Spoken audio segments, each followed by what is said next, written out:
आधुनिक भारत का इतिहास हम लोग जो है पढ़ रहे हैं। आधुनिक भारत का इतिहास और आधुनिक भारत के इतिहास में हम उन बिंदुओं पर चर्चा कर रहे हैं जो आधुनिक भारत के इतिहास में आप कह सकते हैं कि हिडन फैक्ट्स है, जिसको प्रकाश में शायद सामान्य पाठक वर्ग को या प्रतियोगी पाठक वर्ग को नॉलेज नहीं रहता है। आज उन्हीं सारे बिंदुओं पर एक एक करके विचार कर रहे हैं। अगर आपसे पूछ लिया जाए कि महात्मा गांधी ने भारत राष्ट्र के लिए अपने जीवन के कितने दिन का बलिदान किया, तो आप जानकर आश्चर्य कीजिएगा कि 12,075 दिन उन्होंने इस राष्ट्र के लिए अपना जीवन का योगदान दे दिया।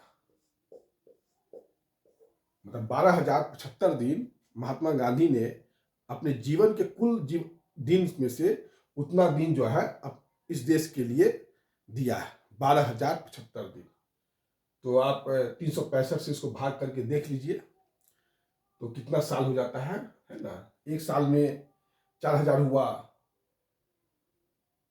तो काफी दिन हो जाता है ना। इसको अगर देखते हैं 12,075 दिन इन्होंने देश के अपने जीवन का दिया है। उसके बाद आइए, जब महात्मा गांधी अपने जीवन मतलब महात्मा गांधी की हत्या कब हुई है? 30 जनवरी 1948 को हत्या हुई है। कहाँ हुआ है? दिल्ली में बिरला मंदिर में।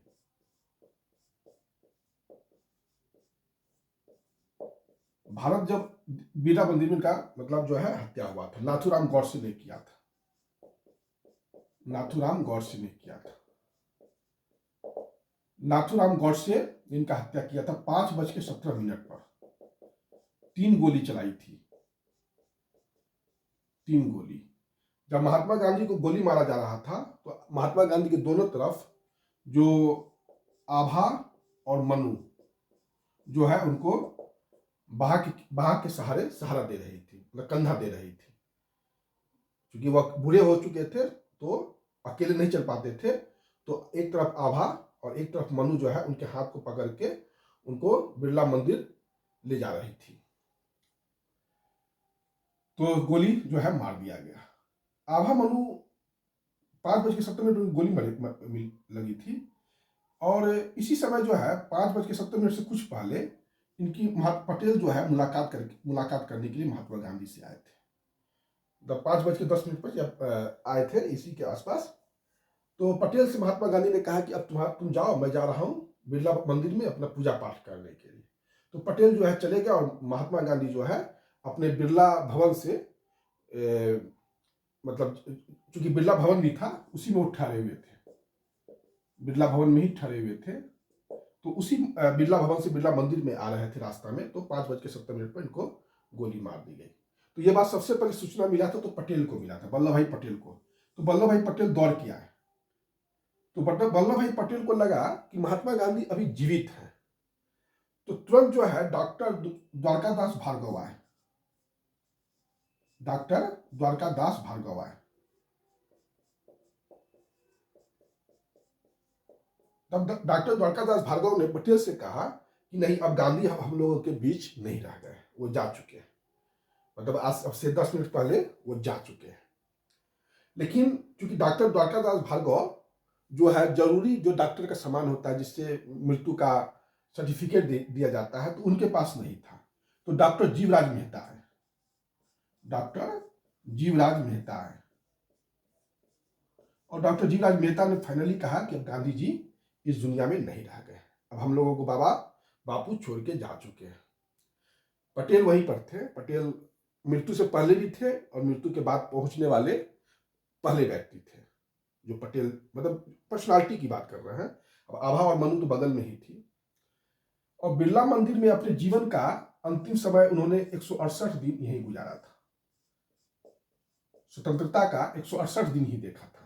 स्वतंत्र भारत का इन्होंने 168 दिन देखा और बाकी जो है बिरला मंदिर में गुजारा था।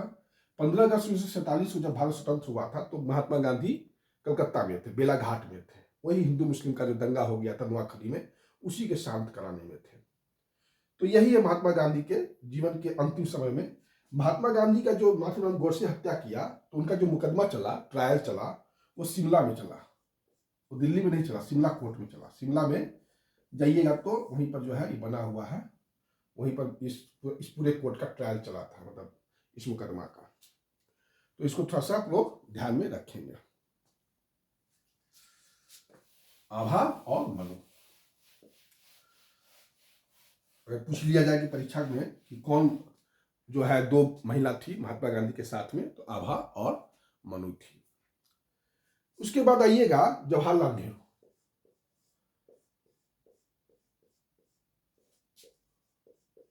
जवाहरलाल नेहरू, जवाहरलाल नेहरू जो है वो जो है आधुनिक भारत का पिता थे।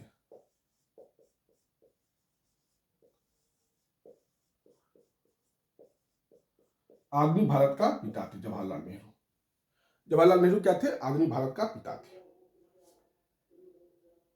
चाहे सॉरी आधुनिक भारत का निर्माता वही थे, पिता मत कहिए। आधुनिक भारत का निर्माता जो है जवाहरलाल नेहरू थे, है ना। और इनका जन्म हुआ था 14 नवंबर को, और 14 नवंबर को इनके जन्म दिवस को बाल दिवस के रूप में हम लोग मनाते हैं। ये भारत के पहले प्रधानमंत्री थे। जवाहरलाल नेहरू भारत के पहले प्रधानमंत्री थे। संविधान सभा में ये राज्यों की समिति के अध्यक्ष थे। संविधान सभा में क्या थे? जवाहरलाल नेहरू राज्यों की समिति के अध्यक्ष थे। संविधान सभा में जवाहरलाल नेहरू राज्यों की समिति के अध्यक्ष थे। उसके बाद क्या करते थे? तो संघीय संविधान सभा के अध्यक्ष थे। संघीय संविधान सभा के भी अध्यक्ष थे। ये सब जो है ये उस चीजों के ये अध्यक्ष थे, है ना। और संघीय शक्ति के भी अध्यक्ष थे। संविधान सभा में ये राज्यों की समिति के अध्यक्ष थे, संघीय संविधान सभा के अध्यक्ष थे, राज्यों की समिति के अध्यक्ष थे। तो ये सब जो है उसके ये अध्यक्ष थे। सरदार वल्लभ भाई पटेल जो थे वो भी संविधान सभा के एक मेंबर थे, सदस्य थे। और मूल लौह पुरुष, इनको सरदार पटेल को लौह पुरुष कहा जाता था। और इन्होंने मूल अधिकार संविधान सभा में मूल अधिकार समिति के ये अध्यक्ष थे, अल्पसंख्यक मामलों के अध्यक्ष थे, और जो जनजातीय मामलों के भी अध्यक्ष यही थे। बहुत बड़े इनको डिपार्टमेंट दिया गया था। और ये जो थे उप प्रधानमंत्री भी थे पहला भारत के, और गृह मंत्री भी थे भारत के पहला। इसको थोड़ा सा आप लोग ध्यान में रखिएगा। आचार्य जेबी कृपलानी, आचार्य जेबी कृपलानी,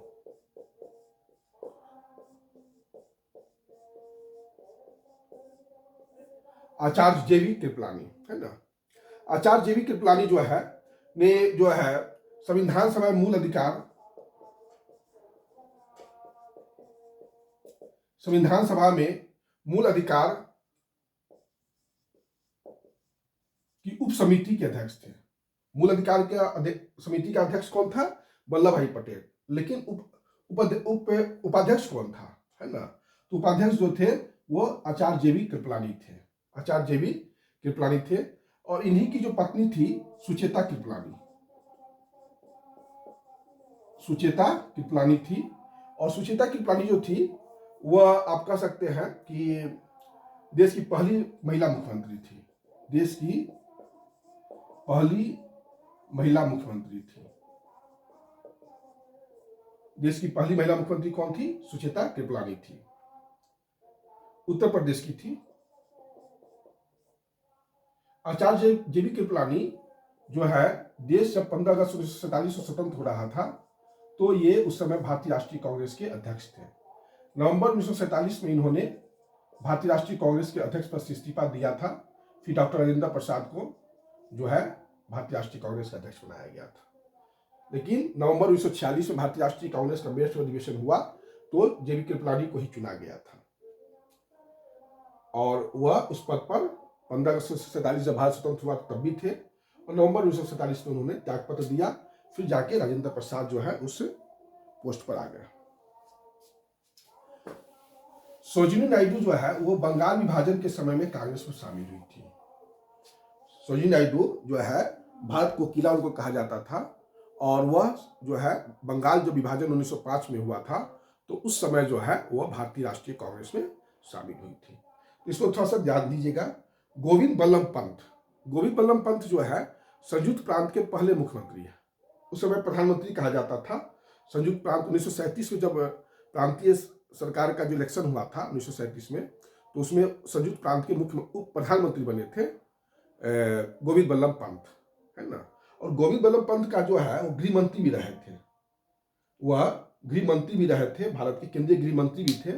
और भाषाई आधार पर राज्यों को के गठन के पक्षधर थे। भाषाई आधार पर राज्यों के गठन के पक्षधर कौन थे? तो गोविंद बल्लभ पंत थे।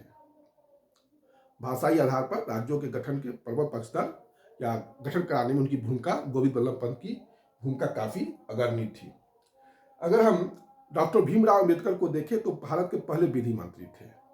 और महात्मा गांधी के कहने पर जवाहरलाल नेहरू ने उन्हें जो है विधि मंत्री बनाया था। ध्यान में रखिएगा इस शब्द को। बाबा साहब अम्बेडकर जो थे वो संविधान सभा में प्रारूप समिति के अध्यक्ष थे। संविधान सभा में वो प्रारूप समिति के अध्यक्ष थे और इन्हें भारत का संविधान का निर्माता कहा जाता है। इन्हें भारत का संविधान का निर्माता कहा जाता है। और 1990 ईस्वी में जो है भीमराव अम्बेडकर को भारत रत्न का पुरस्कार मिला था। 1990 में भीमराव अम्बेडकर को भारत रत्न का पुरस्कार मिला था। इसको थोड़ा सा ध्यान में रखेंगे सब फैक्ट्स को। शरद चंद्र बोस को आप लोग जानते ही होंगे। शरद चंद्र बोस जो थे सुभाष चंद्र बोस के बड़े भाई थे। सुभाष चंद्र बोस के वो बड़े भाई थे। और दूसरी इंपॉर्टेंट बात यह कि जब भारत छोड़ो आंदोलन शुरू हुआ था तो इन्होंने बढ़ चढ़ कर भाग लिया था। देखिए इसके भाई को 1939 में कांग्रेस से कांग्रेस छोड़ना पड़ा, लेकिन इसके बड़े भाई ने कांग्रेस को नहीं छोड़ा। मतलब कितनी इन लोगों के अंदर राष्ट्र के प्रति समर्पण की भावना थी, या कहना दोनों भाई राष्ट्र के एक तरह से अमूल्य धरोहर थे। खैर जो भी है, यह हम लोगों का काम था कि उन लोगों के कार्यों को प्रकाश में लाना कि उन्होंने नेशनल इंटीग्रेशन के लिए कितना काम किया। लेकिन खैर भारत में एक ऐसी सरकार रही जो लंबे समय तक, जो आप कह सकते हैं कि कुछ प्रांतों की सरकार थी और कुछ लोगों की सरकार थी। जैसे उत्तर प्रदेश की सरकार थी, वो बिहार, बंगाल और मद्रास की सबकी सरकार वो नहीं थी।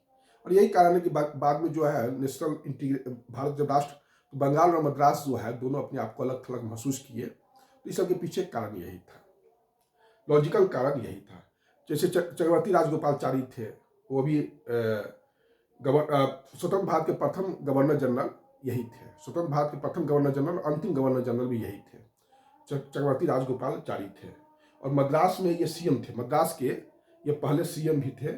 और भारत में ये कहा जाए, और पश्चिम बंगाल में भी ये राज्यपाल थे। मद्रास के ये सीएम थे और फिर पश्चिम बंगाल के ये राज्यपाल बनाए गए थे, डॉक्टर राजगोपालचारी। पश्चिम बंगाल के राज्यपाल भी डॉक्टर राजगोपालचारी को बनाया गया था। डॉक्टर सच्चिदानंद सिन्हा, डॉक्टर सच्चिदानंद सिन्हा बिहार के रहने वाले थे। और बहुत आश्चर्य कीजिएगा, जब ये 20 साल के थे तो उस समय बिहार और बंगाल, उड़ीसा सभी एक था। तो इन्होंने ही सबसे पहले आवाज़ उठाया था कि बिहार को बंगाल से अलग कर दीजिए। और बाद में आप जानते हैं कि 1912 में बिहार और उड़ीसा एक नया प्रांत बना बंगाल से अलग करके। फिर 1936 में बिहार से उड़ीसा अलग हो गया, लेकिन बिहार और उड़ीसा दोनों एक ही था पहले 1912 तक। 1912 से 1936 तक जो है बिहार और उड़ीसा एक प्रांत थे। और 1912 से पहले बंगाल, बिहार और उड़ीसा तीनों एक साथ थे। खैर यह हो गया सच्चिदानंद सिन्हा। और सच्चिदानंद सिन्हा के साथ एक चीज और याद रखिएगा, पटना यूनिवर्सिटी के ये वाइस चांसलर बहुत लंबे समय तक रहे। 1936 से 43 तक, 44 तक, 1936 से 44 तक लगभग 8 साल ये पटना यूनिवर्सिटी के वाइस चांसलर रहे डॉक्टर सच्चिदानंद सिन्हा। और संविधान सभा के प्रथम अस्थायी अध्यक्ष थे ये। बाद में राजेंद्र प्रसाद को बनाया गया था संविधान सभा का। तो ये सब तो आप लोगों को पता ही है, डिस्कशन हो चुका है। एक थे अल्लादी कृष्णा स्वामी अय्यर। कौन थे? अल्लादी कृष्णा स्वामी अय्यर। ये संविधान सभा के जो ये प्रारूप समिति के अध्यक्ष कौन थे? तो भीमराव अम्बेडकर थे। प्रारूप समिति के अध्यक्ष कौन थे? संविधान सभा के प्रारूप समिति के अध्यक्ष थे भीमराव अम्बेडकर। तो संविधान सभा के प्रारूप समिति के सदस्य कौन थे? तो आपको अल्लादी कृष्ण स्वामी अय्यर थे। अल्लादी कृष्ण स्वामी अय्यर थे। और मद्रास राज्य के ये पहला जो है एडवोकेट जनरल रह चुके थे। अल्लादी कृष्ण स्वामी अय्यर जो है मद्रास राज्य के पहला एडवोकेट जनरल रह चुके थे। पट्टाभी सीतारामैया के बारे में आप बहुत कुछ बता चुके हैं। पट्टाभी सीतारामैया जो है संविधान सभा में जो है हाउस कमेटी के अध्यक्ष थे। बाद में ये मध्य प्रदेश के राज्यपाल भी बने, 1952 से 57 तक ये मध्य प्रदेश के राज्यपाल रहे। तो ये सब चीज़ थोड़ा सा ध्यान देना पड़ेगा। और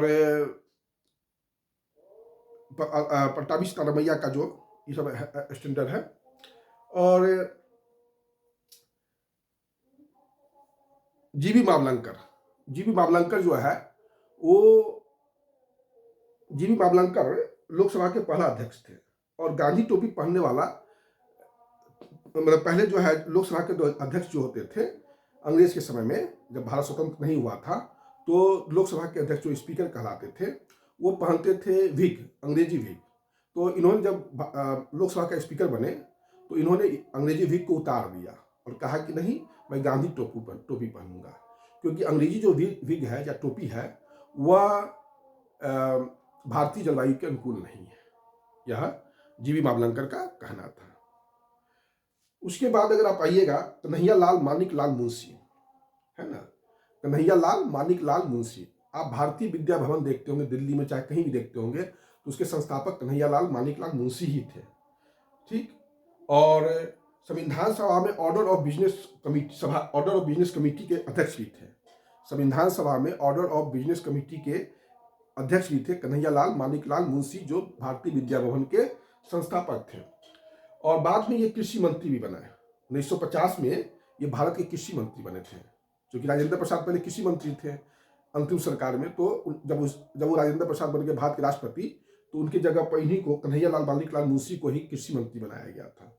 और उन्होंने जब कृषि मंत्री बने तो वृक्षारोपण शुरू कर दिया, वृक्ष लगाओ देश बचाओ का आंदोलन दिया। और आज जो आप देखते हैं कि वृक्ष महोत्सव बनता है या उत्सव बनता है, वो उस कन्हैया लाल मानिक लाल मुंशी का ही दिया हुआ है। जो आप देखते हैं कि वृक्षारोपण का जो उत्सव बनता है, महोत्सव बनता है, वो कन्हैया लाल मानिक लाल मुंशी का ही दिया हुआ है। एक थे हरेंद्र कुमार मुखर्जी। कौन थे? हरेंद्र कुमार मुखर्जी।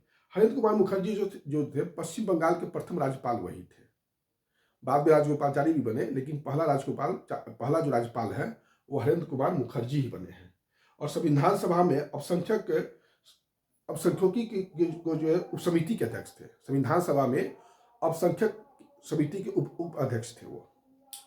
उसके बाद गोपीनाथ बारदोलोई भी जो थे संविधान सभा में एक कह सकते हैं कि नॉर्थ ईस्ट फ्रंटियर कमिटी के और जनजातीय मामलों के वो देखते थे। आसाम का जो मैटर था वो देखते थे।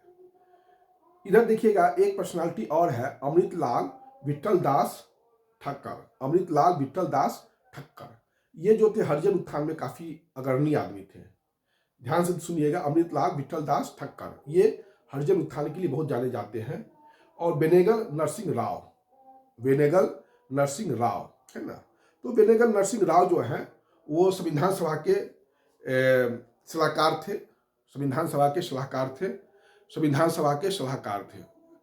बेनेगल नरसिंह राव संविधान सभा के क्या थे? सलाहकार थे। और संयुक्त राष्ट्र संघ में वो भारत के प्रथम अस्थायी प्रतिनिधि थे।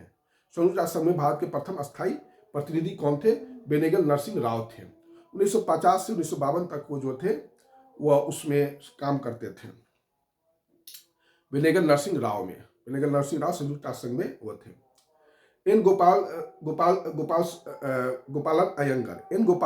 अयंगर स्वतंत्रता से पूर्व जो थे वो आप कह सकते हैं, हाँ, एन गोपाल स्वामी अयंगर जो थे हरि सिंह जो कश्मीर के राजा थे उनके प्रधानमंत्री थे, एन गोपाल स्वामी अयंगर। और इन्होंने ही पटेल के साथ जो समझौता हुआ था कश्मीर का मैटर, तो उसमें इन्होंने ही अग्रणी भूमिका, काफी आगे बढ़कर भूमिका निभाया था। और प्रारूप समिति के सदस्य एन गोपाल स्वामी अयंगर भी थे और अल्लादी कृष्ण स्वामी अय्यर भी थे, है ना। अयंगर और अय्यर, जिसके अध्यक्ष प्रारूप समिति अध्यक्ष भीमराव अम्बेडकर थे, लेकिन सदस्य कौन कौन थे? तो अल्लादी कृष्ण स्वामी अय्यर थे और एन गोपाल स्वामी अयंगर थे। उसके बाद एक है श्री हरिकृष्ण महताब, जो उड़ीसा के आपको उड़ीसा में जो है राज्यपाल बने थे, उड़ीसा में मुख्यमंत्री थे, उड़ीसा में हरिकृष्ण महताब जो थे उड़ीसा के मुख्यमंत्री थे। 1946 से 50 तक उड़ीसा के मुख्यमंत्री रहे थे।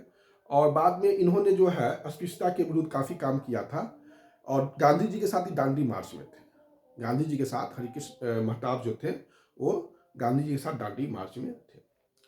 आशफ अली जो है वह 1927 में आसफ अली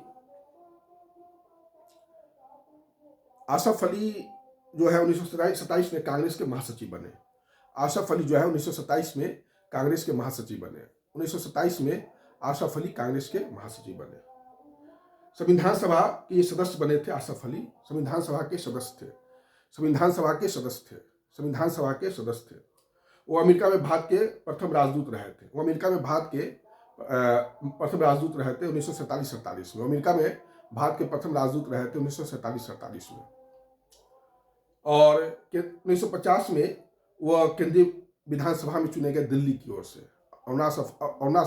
आसफ अली जो थे दिल्ली से इलेक्शन लड़ते थे, दिल्ली के ही रहने वाले थे। और अंतिम सरकार में वह जो परिवहन और राज्य मंत्री बने थे, रेल मंत्री बने थे। अंतिम सरकार में आसफ अली परिवहन और रेल मंत्री बने थे। बाद में आसफ अली को जो है उड़ीसा का गवर्नर बना दिया गया था। उड़ीसा का गवर्नर जो है 48 से 51 तक जो है वह आसफ अली ही थे। एक चीज और मैं बताना चाह रहा हूं कि महात्मा गांधी ने कहा, जब देश स्वतंत्र हो गया 15 अगस्त 1947 को, जब देश स्वतंत्र हो गया तो महात्मा गांधी ने कहा कि अब कांग्रेस, भारतीय राष्ट्रीय कांग्रेस का जो उद्देश्य था देश की स्वतंत्रता प्राप्त करना, वो पूरा हो गया, इसलिए भारतीय राष्ट्रीय कांग्रेस को भंग कर देना चाहिए। यह महात्मा गांधी का सुझाव था। लेकिन ऐसा करना, जो सत्ता के लिए जो संघर्ष किए थे, उनको यह चीज, गांधी का सलाह उनको रास नहीं आया। उसके बाद संयुक्त, जब भारत पाकिस्तान का बंटवारा हो गया, विभाजन हो गया, तो अब है कि भारत, पहले तो रक्षा जो सामान सब था, तो भारतीय रक्षा समिति का गठन किया गया। और भारतीय रक्षा समिति का काम यह था कि भारत और पाकिस्तान के बीच जो रक्षा सामान है, रक्षा का जो सामान, जैसे टैंक है, बम है, सिपाही है, सैनिक है, इस सब का बंटवारा कैसे हो, इस काम को पूरा करने के लिए ऑचिन लेक ने किया। कर्नल ऑचिन लेक ने इस काम को पूरा किया। गवर्नर ऑचिन लेक ने इस काम को पूरा किया, है ना। नागरिक प्रशासन का काम कौन देखते थे? तो माउंटबेटन देखते थे। नागरिक प्रशासन का काम जो थे माउंटबेटन देखते थे, है ना। तो ये चीज था, दो चीज ध्यान देना पड़ेगा। और नागरिक प्रशासन का जो सिविल सर्वेंट है, कितने सिविल सर्वेंट भारत में रहेंगे, कितने सिविल सर्वेंट पाकिस्तान जाएंगे, इस सब का बंटवारा जो है माउंटबेटन करेगा। और कांग्रेस जब हुआ यह कि 1940 से 1945 तक भारतीय राष्ट्रीय कांग्रेस के अध्यक्ष थे मौलाना अबुल कलाम आजाद। और आपको पता ही होगा कि 1946 में कैबिनेट मिशन योजना आया था। कैबिनेट मिशन योजना आया था 1946 में, मार्च 1946 में कैबिनेट मिशन योजना आया था। तो कैबिनेट मिशन योजना से बात करने के लिए आधिकारिक रूप से वही व्यक्ति चुना जा सकता था भारतीय राष्ट्रीय कांग्रेस से, जो उस समय अध्यक्ष था। तो उस समय अध्यक्ष कौन थे? तो उस समय अध्यक्ष थे अबुल कलाम आजाद। और फिर जो है माउंटबेटन जब योजना आया, तो उसमें भी जो अंतिम सरकार की गठन की बात थी, तो उसका जो हेड होता, तो वह भी भारतीय राष्ट्रीय कांग्रेस के अध्यक्ष को ही होना चाहिए था। तो गांधी जी ने क्या कहा अबुल कलाम आजाद से कि देखो आजाद, तुम जानते हो कि मेरी पहली पसंद कौन है, और या जो कैबिनेट मिशन है या अंतिम सरकार का जब गठन होगा, चाहे कोई भी चीज होगा, तो उसमें उसका लीडिंग वही व्यक्ति करेगा जो व्यक्ति देश का भावी प्रधानमंत्री होगा। और तुम मेरी पसंद को जानते ही हो कि मेरा पसंद नेहरू जी है, जवाहरलाल नेहरू है। जवाहरलाल नेहरू कहीं ना कहीं कुछ लोगों का कहना है कि वो दत्तक पुत्र थे, गोद लिया हुआ, क्योंकि मोतीलाल नेहरू थोड़ा निकम्मा किस्म के आदमी थे, तो गांधी जी ने इसको गोद ले लिया, योग्य बाप मिल गए थे इनको, है ना। तो खैर इस पर हम ज्यादा आलोचना नहीं करेंगे। तो हुआ कि तब ठीक है, तो लेकिन परंपरा यह था कि कांग्रेस का प्रेसिडेंट वही व्यक्ति बनता था जो प्रांतीय कांग्रेस कमेटी जिसका चयन करता था। तो 15 में से 12 लोगों प्रांतीय कांग्रेस कमेटी ने वल्लभ भाई पटेल को चुना।